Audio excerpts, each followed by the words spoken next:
After cat and mouse game between Hemant Soren and Enforcement Directorate that went on for almost 48 hours, today Enforcement Directorate is all set to question the Jharkhand Chief Minister. We're told by sources within the Enforcement Directorate that the line of questioning will just be in continuity with where it ended last time around on the 20th of January. About 17 questions were put to the Jharkhand Chief Minister, and this time also, after collating every answer that the Chief Minister has given and comparing it with the evidence that ED has collected, contrasting it with the evidence and the statements given by the other accused, Soren will be asked for further clarification. There are 14 accused who have been arrested in this case, including some close aides of Hemant Soren. He is likely to be asked about the banking transactions, checkbooks and other bank-related documents of his and his family's that were recovered from one of his close aides' residence, as to why his checkbook, etc., was at Pankaj Mishra's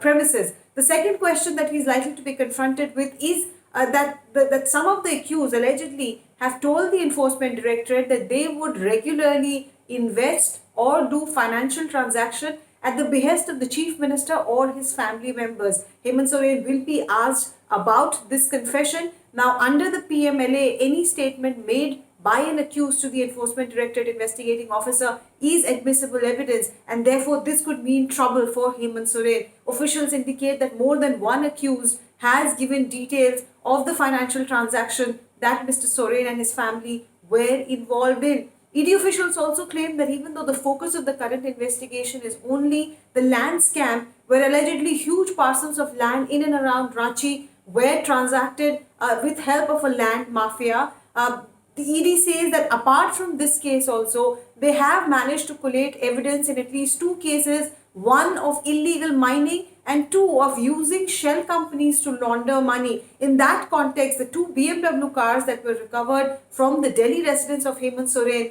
could also be investigated by the Enforcement Directorate to try and establish that the ownership of these two BMW cars were also of the shell companies which were utilized by Soren in other transactions. Now, Soren himself has appeared quite confident, and he has said in his email to ED that your questions were not specific to me, that you have only tried to do a political witch hunt. But that apart, looks like Soren is also preparing his party and his government for an eventuality of him being taken into custody after questioning on Wednesday. And that's where his wife's name is doing the rounds, that she perhaps could be elected as the head of the Jharkhand Mukti Morcha Legislative Party, which means she could be the next Chief Minister of Jharkhand if Hemant Soren is taken into custody. At around 1 p.m. on the 31st of January, the ED officials will reach the Ranchi residence of Hemant Soren. CRPF and state authorities have been informed. So questioning will begin on 31st afternoon.